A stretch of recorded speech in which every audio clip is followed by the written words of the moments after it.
តាំងពីយូរយារណាស់មកហើយនៅក្នុងព្រៃស្ងាត់មួយក្នុងប្រទេសកម្ពុជាមានដំរីកាច់មួយក្បាលដែលចូលចិត្តធ្វើបាបសត្វតូចវាតែងតែផឹកទឹកទាំងអស់ជន់ដើមឈើហើយសើចសប្បាយពេលឃើញសត្វផ្សេងទៀតរត់ចេញពីវាទាំងភ័យខ្លាច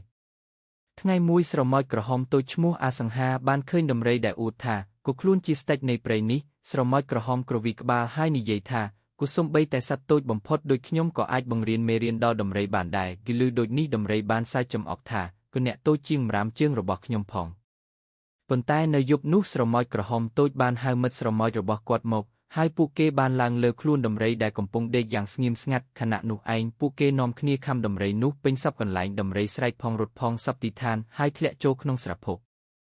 ស្រមោចខំផងត្រូវធ្លាក់ចូលភក់ជ្រៅផងដំរីមិនអាចរើខ្លួនចេញបានទើបដឹងកំហុសខ្លួនក៏សុំទោសស្រមោចដោយនិយាយថាខ្ញុំខុសហើយសូមទោសផងស្រមោចឲ្យដំបូន្មានថាកុំគិតថាខ្លួនធំហើយធ្វើបាបគេដោយមិនគិតខុសត្រូវនោះព្រោះថាកម្លាំងពិតស្ថិតនៅលើភាពសាមគ្គីនិងប្រាជ្ញាទេបងក៏ក្រោយដំរីដឹងកំហុសហើយបានកែខ្លួនព្រៃឈើមានសន្តិភាពហើយស្រមោចក្រហមត្រូវបានគេគោរពយ៉ាងជ្រាលជ្រៅ